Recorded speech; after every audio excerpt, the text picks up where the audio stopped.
जय हिंद। देखिए 16 फरवरी 2021 को परिवहन विभाग ने फास्टैग को कंपलसरी कर लिया। इसी के साथ भारत में फास्टैग कार्ड के जो यूजर हैं वो 2 करोड़ हो गए और भारत सरकार को केवल नेशनल हाईवे पे, हम स्टेट हाईवे की बात नहीं कर रहे हैं, केवल नेशनल हाईवे पे पर डे इन फास्टैग की मदद से 80 करोड़ की रेवेन्यू होती है। सोचिए एक दिन में 80 करोड़ केवल इसी से रेवेन्यू होता है। ये रेवेन्यू कलेक्शन कौन करता है? तो NETC करती है। इसका फुल फॉर्म क्या होता है? National electronic toll collection. Toll उसे कहते हैं जो सड़क पर चलने के एवज में आपसे पैसे लिए जाते हैं। सरकार ने सड़क बनाया है, आप किसी होटल में जाते हैं या लॉज में रहते हैं तो किराया देते हैं ना, उसी तरह से नेशनल हाईवे पे चढ़ेंगे ना तो एक टोल दीजिएगा। 50-60 किलोमीटर 70 किलोमीटर की दूरी पर हर जगह टोल लगाया रहता है कि इतना दूरी चल गए हैं इतना पैसा दीजिए, तो उसी टोल कलेक्शन को ये करती है। अब ये फास्ट टैग का ये लोगो है, इसका जो मोटो एक जो वाक्य होता है वो है इजी टू क्रूज। ये याद रखिएगा, पूछ सकता है कि ये किसका वक्तव्य है, इजी टू क्रूज।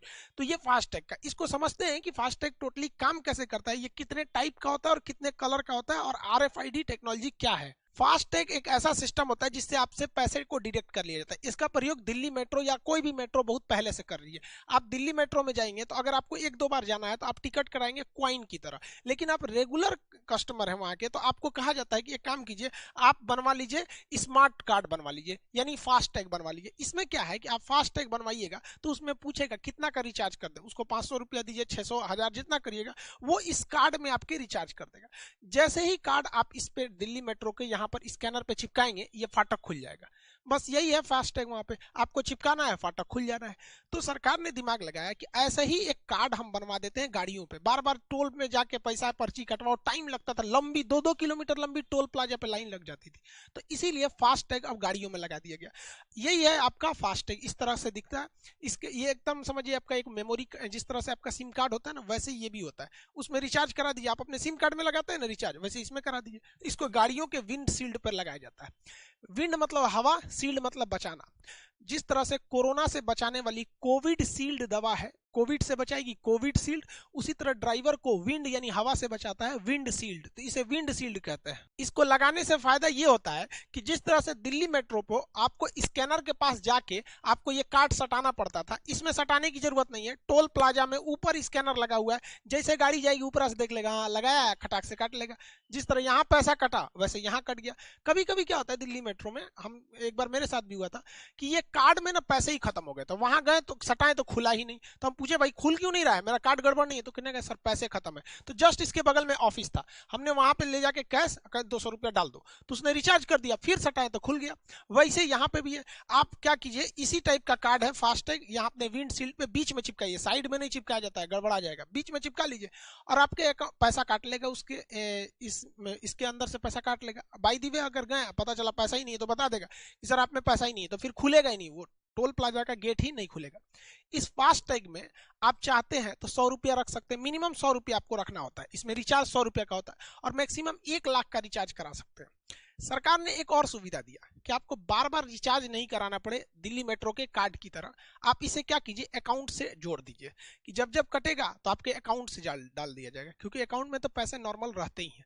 लेकिन देखिए अगर आप फास्टैग बनवाते हैं तो आप अपने मेन अकाउंट से इसे मत जोड़वाइएगा। कोई भी ऑनलाइन काम करने के लिए एक आप अलग से अकाउंट रखिएगा, या फिर इसी में 2-4 हजार रिचार्ज करा के छोड़ दीजिएगा, आराम से आपको फुर्सत हो जाएगा यहाँ पर।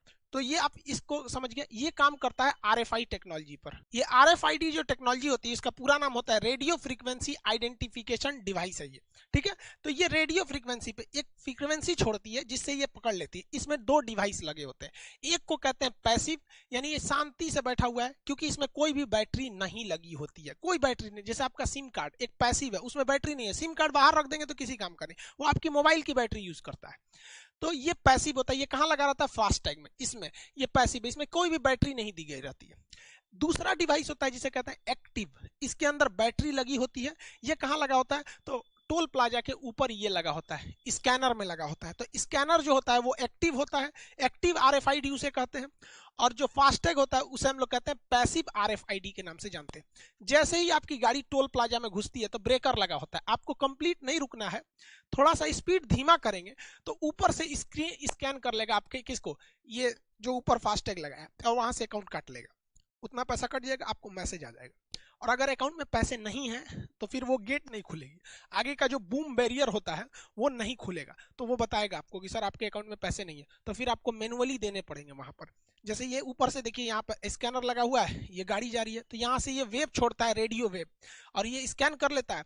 पैसे जैसे डिटेक्ट हो जाते हैं ये आगे से बैरियर हट जाता है और चली जाती है। इससे टाइम का काफी ज्यादा बचत होता है। इसकी सबसे बड़ी खराबी क्या है कि एक गाड़ी से दूसरी गाड़ी के बीच में कम से कम 4 मीटर का गैप रहना चाहिए, वरना अगर 4 मीटर का गैप नहीं रहेगा, ये गाड़ी निकली उसी के जस्ट पीछे एक और गाड़ी निकल जाएगी तो ये स्कैन नहीं कर पाता है। तो मान के चलिए ये आगे वाली गाड़ी निकली और उसी से ये सटा के निकाल लिया ना, तो इसका तो पैसा कट जाएगा बट इसका ये पैसा नहीं काट पाएगा। तो घाटा किसको होगा? इसको तो कोई घाटा नहीं हुआ क्योंकि इसने अपना टैक्स दे के चला गया। और इसमें बैठे ड्राइवर को क्या पता कि मेरा टैक्स कटा कि नहीं, उसे लगेगा कि हाँ भाई मैसेज तो 2-4 मिनट बाद जेन्युइनली आता ही है, 2-4 मिनट लग जाते हैं, तो इसको लगेगा मेरा कटा होगा पैसा। जबकि देखिए सरकार को घाटा लग रहा है, इसका बच गया, इसका तो जेन्युइन कट गया, इसका घाटा नहीं लगा, ये तो अपना देके चला गया। तो डिस्टेंस जो है वो 4 मीटर रहना चाहिए। अब इसमें गवर्नमेंट को घाटा लग जाता है, तो गवर्नमेंट को ये जो बैरियर है ना, बूम बैरियर इसे कहते हैं, ये 2 लगाना चाहिए। एक आगे लगा दे और इससे एक 4 मीटर पीछे लगा दे। इससे फायदा होगा कि 4 मीटर के गैप में एक ही गाड़ी आ पाएगी। अभी बूम बैरियर केवल आगे की ओर होता है। हालांकि अभी एडवांस फास्ट टैग आ गए हैं, अब वो समस्या नहीं रह गई है, धीरे धीरे कोई भी टेक्नोलॉजी सुधर जाती है। फास्ट टैग के कुछ पॉजिटिव यानी प्रोस को देख लेते हैं, कुछ नेगेटिव यानी बुराई, उसमें जो गलत है कॉन्स को हम लोग देख लेते हैं। सबसे पहले तो भैया ये टाइम बचा देता है। कैश लेन देन में मिलाओ चेंज है नहीं है तो लंबी लाइन लगती थी जिससे टाइम बर्बाद होता था, और गाड़ियां स्टार्ट करके रखनी होती थी तो फ्यूल बर्बाद होता था, जिससे कि बहुत ज्यादा मात्रा में पोल्यूशन होता था। पोल्यूशन होगा और फ्यूल तो जलेगा आपका, तो पैसे आपके जाएंगे, तो इससे ये सारी चीजें हो जाएंगी, पैसे आपके कम लगेंगे। आप आराम से ट्रैक कर सकते हैं क्योंकि जैसे कोई फास्ट टैग पार करता है तो मोबाइल पे मैसेज आ जाता है। एक बार मेरा ड्राइवर क्या था, हम क्लास में पढ़ा रहे थे तो सुबह 7 बजे घुसते हैं तो एक ही बार 11 बजे क्लास से निकलना पड़ता है। तो हुआ क्या कि ड्राइवर गाड़ी लेके कहीं और चला गया था, लेकिन हमको कैसे पता चला? हमको एक मैसेज आया कि आपकी गाड़ी इस टोल प्लाजा को, मतलब टोल प्लाजा का नाम लिखा रहता है कि यहाँ से पैसे कटे। हम तुरंत समझ गए, यहाँ पे हम फोन किए, कहाँ हो? कैसे? नीचे ही चाय पी रहे हैं। ऐसे जरा चाय पी रहा है तुम, यहाँ पे क्रॉस किया है तो टोल प्लाजा। तो मैसेज आके आप ट्रैक भी कर सकते हैं कि आपकी गाड़ी कहाँ है। हाँ वो बात अलग है कि अब तो इसका बाप जीपीएस आ गया, वो तो पल पल की रिपोर्ट दे सकता है, लेकिन जीपीएस नहीं है तो टोल प्लाजा क्रॉस करने पर इससे भी पता चल जाएगा। इससे कि गवर्नमेंट को मेन पावर कम लगाना पड़ेगा, सबसे टैक्स कलेक्शन की वजह से, जिससे कि करप्शन कम होगा। जितने ज्यादा आदमी बैठेंगे उतने ज्यादा करप्शन करेंगे गवर्नमेंट ऑफिस में, लूट पाट नहीं होगी। लोग क्या करते थे, रात में टोल प्लाजा लूट लेते थे, अगल बगल के आएंगे सर टोल प्लाजा लूट के भाग जाएंगे सर, तो लूट नहीं होगी। दूसरा, कई को दबंग आदमी थे सब, टोल प्लाजा का तो पैसा नहीं देंगे, जाएंगे, जाओ ससुरा जाओ अब यहाँ पे, तो मत दो ना पैसा, वहां पे ऊपर लगा हुआ है टोल आपका वो स्कैनर पकड़ लेगा वहां पे। तो इससे कई सारे फायदे होंगे, लेकिन इसके कुछ घाटा भी है। देखिए कौन सी यानी निगेटिव चीज क्या है कि कभी कभी जो ऊपर की स्कैनर मशीन होती है ना, इसके ऊपर स्कैन करने वाला, उसमें टेक्निकल प्रॉब्लम आ जाता है, जिस वजह से वो ससुरा फास्ट टैग वाला काम ही नहीं करता है, तो कहेगा उस पे चल जाइए, वो कैश भी नहीं, या तो फिर कैश लेगा या तो दूसरे पे भेजेगा, टेक्निकल प्रॉब्लम आ जाता है। अब हम लोग के भी एप्लीकेशन पे जो स्टूडेंट एप्लीकेशन के होंगे देखते होंगे, अक्सर कभी टेक्निकल प्रॉब्लम आ जाता है तो भाई मैसेज दिया जाता है कि आज ये क्लास सस्पेंड है क्योंकि टेक्निकल प्रॉब्लम है। वैसे यहाँ भी टेक्निकल प्रॉब्लम आ सकती है। एक और समस्या क्या है कि गाड़ी के अंदर जो फास्ट टैग को चिपकाते हैं उसे बाहर से नहीं चिपकाया जाता, अंदर से चिपकाया जाता है। बाहर से चिपकाएंगे तो बारिश में भीग के चला जाएगा, तो कभी कभी धूप में गाड़ी खड़ा करने से अंदर से ओवर हीट हो जाता है, और ओवर हीट होने से अंदर का जो फास्ट टैग की मेमोरी है वो काम नहीं करती, वो गड़बड़ हो जाती है। तो एक ये समस्या। डबल चार्ज अब की नियम लगा दिया गया है कि अगर आपकी गाड़ी फास्ट टैग लाइन में घुस गई और आपके गाड़ी पर फास्ट टैग नहीं लगा हुआ है, तो मान के चलिए यहाँ पर टोल यानी जो है वो 200 रुपए है, तो आपसे डबल चार्ज कटेगा 400 रुपए कि काहे घुसा रहे तुम बिना फास्ट टैग का, काहे घुसा, मतलब डबल पेनल्टी। क्यों? क्योंकि सरकार भी चाहती है कि भैया स्मूथली चले कोई भी चीज। दूसरा कि ऑनलाइन ट्रांजैक्शन हो, ऑनलाइन ट्रांजैक्शन से करप्शन नहीं होता है, सबको पता होता है इस गाड़ी से इतना आया, हिसाब किताब में कोई दिक्कत नहीं होता, 2 मिनट में ऑनलाइन हिसाब निकल जाता है, बैंक का स्टेटमेंट मोबाइल से तुरंत निकल जाता है, तो इससे ये फायदा हो जाता है। लेकिन एक सबसे बड़ी समस्या है लोकल लोगों को। लोकल लोग को क्या है, मान के चलिए एक टोल प्लाजा है, किसी का घर उधर है और दूसरा घर इधर या खेत वगैरह इधर है यहाँ पे, तो अगल यहीं से बार बार जाना है, जैसे वो शहर है यहाँ पे, तो भाई साहब वो एक बार जाएगा तो टैक्स देगा, शाम को ड्यूटी करके आएगा तब देगा, जाएगा आएगा जाएगा आएगा, पागल हो जाएगा भैया जिसका टोल प्लाजा के पास घर है, तो आधा उधर आधा इधर इधर। आप भी अपने शहर में रहते होंगे तो गांव गांव शहर में 1-2 किलोमीटर में हमेशा काम आता होगा। सोचिए अगर टोल प्लाजा पार करके जाना हो तो फिर हो गया वहां पे। तो ये एक निगेटिव पॉइंट है। हालांकि गवर्नमेंट ऐसे लोगों के लिए एक अलग से फास्ट टैग की व्यवस्था रखी है, उसी में जहां उसे रजिस्टर्ड कराना पड़ता है कि भैया हम लोकल बॉडीज हैं, तो उन्हें छूट मिल जाती है। दूसरी सबसे भयानक समस्या क्लोनिंग की हो जाती है। मेरा फास्ट टैग है, अभी ऐसी ऐसी टेक्नोलॉजी है कि मेरे फास्ट टैग का हूबहू एक नकली क्लोन बन जाएगा। अब वो तो मेरे अकाउंट से जुड़ा हुआ है या रिचार्ज हमने कराया है उसमें, अब वो किसी ने अपने गाड़ी में लगा लिया, पता चला वो टोल प्लाजा पार करेगा, कटेगा पैसा खान सर के यहाँ से, तो इसकी रिपोर्टिंग करनी पड़ती है। हालांकि क्लोनिंग हो जाता है, बहुत सारी चीज़ों की क्लोनिंग हो जाती है, क्लोनिंग की समस्या। दूसरा भैया प्राइवेसी, ये प्राइवेसी भी एक खतरनाक चीज़ है। हमारा टोल प्लाजा है तो गवर्नमेंट के पास डाटा है। अब पता चला हमको, हम कभी गवर्नमेंट से हम कहें कि भैया एसएससी में बहुत धांधली हो जाती है, कब रिजल्ट आएगा, कब वैकेंसी आएगी, कितने साल में क्लियर कराओगे, कोई पता नहीं है, हम आ रहे हैं अनशन करेंगे दिल्ली में। तो सरकार ने देखा अरे सोचा खान सर दिल्ली आ रहे हैं, बवाल होगा ज्यादा, एक काम करते हैं इनको ट्रैक कैसे किया जाए। तो सरकार कहेगी अच्छा खान सर का तो टोल प्लाजा होगा, टोल फास्ट टैग। अब जैसे जैसे हम पार करेंगे, जैसे जैसे वो टोल प्लाजा में गवर्नमेंट को मैसेज आएगा खान सर का गाड़ी यहाँ पार किया, यहाँ पार किया, पता चला कानपुर में हमको गायब कर दी, जा खान सर नजरबंद, 1 महीना बाद छूटेंगे। तो प्राइवेसी का भी बहुत बड़ा समस्या है इसमें। तो कोई भी चीज की भैया पॉजिटिव और निगेटिव दोनों होती है, मेरा काम आपको समझा देना था। फास्ट टैग को 2 कैटेगरी में बांटा गया है और 7 अलग अलग कलर में बांटा गया है। टोटल फास्ट टैग का जो कार्ड मिलता है एटीएम की तरह जिसे विंडशील्ड पे चिपकाना होता है, उसके टोटल 7 कलर होते हैं और इन्हें 2 कैटेगरी में बांटते हैं। पहला एम कैटेगरी होता है, इसमें केवल एक ही टाइप के व्हीकल्स को रखते हैं, वो होता है प्राइवेट व्हीकल या प्राइवेट कार। प्राइवेट कार उसे कहते हैं जिसका नंबर प्लेट व्हाइट कलर से रखता है, मतलब वो हम अपने काम के लिए लगा रहे हैं, उसे हम भाड़ा पे नहीं चलाते हैं या उसे सामान वामान नहीं ढोलते हैं, हम अपने पर्सनल यूज के लिए कर रहे हैं। तो जो उसका कार्ड मिलेगा वो वायलेट कलर का मिलता है, वायलेट कलर का मिलेगा वो। और तो ये एक कैटेगरी हो गई।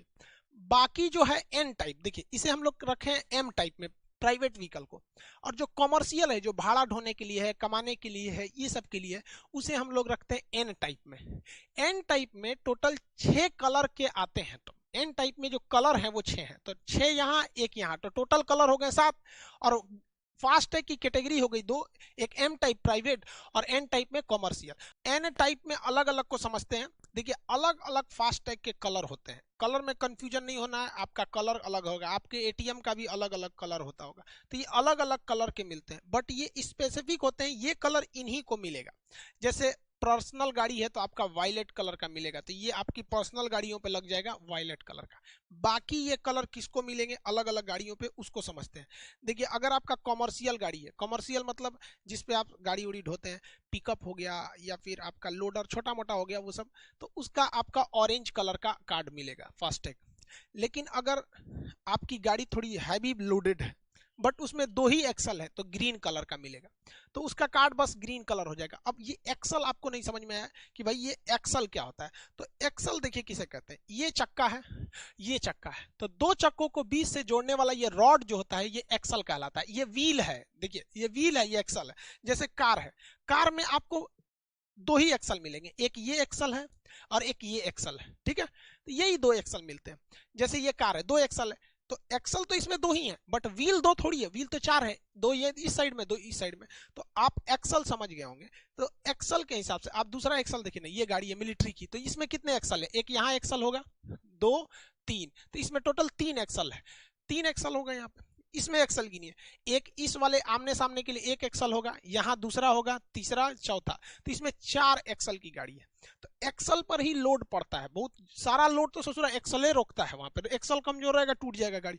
इसका एक्सल गिनिए ना, 1 एक्सल इसके लिए होगा, दूसरा 3 4 5, 5 एक्सल की गाड़ी है ये। खाली एक्सल है 1 2 3 4 5 6 7 8, ये 8 एक्सल की है। देखिए हम चक्का नहीं गिने हैं, फिर समझा रहे हैं, एक्सल है, चकवा तो उधर भी होगा, एक्सल समझ में आ गया आप लोग को। तो उसी तरह जिसमें 3 एक्सल रहेगा वो येलो कलर का रहेगा, येलो कलर का कार्ड मिलेगा उसको।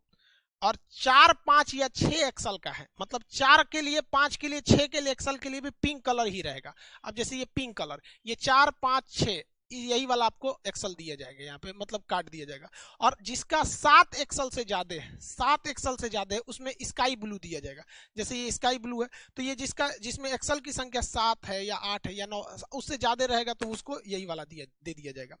और मशीनरीज है सब, जैसे जेसीबी वगैरह हो गया, तो उसके लिए ब्लैक कलर का आपको दिया जाएगा फास्टैग का कार्ड। इस सब का जो एक्सल कार्ड लगा होगा, ये फास्टैग कार्ड, वो ब्लैक कलर से ही आएगा यहाँ पे, क्योंकि ये हैवी मशीनरीज की कैटेगरी में चले आते हैं। तो आई होप आप एक्सल भी समझ गए होंगे, फास्टैग भी समझ गए होंगे, RFID वगैरह टोटल चीज को समझ गए होंगे। मिलेंगे नेक्स्ट क्लास में। जय हिंद।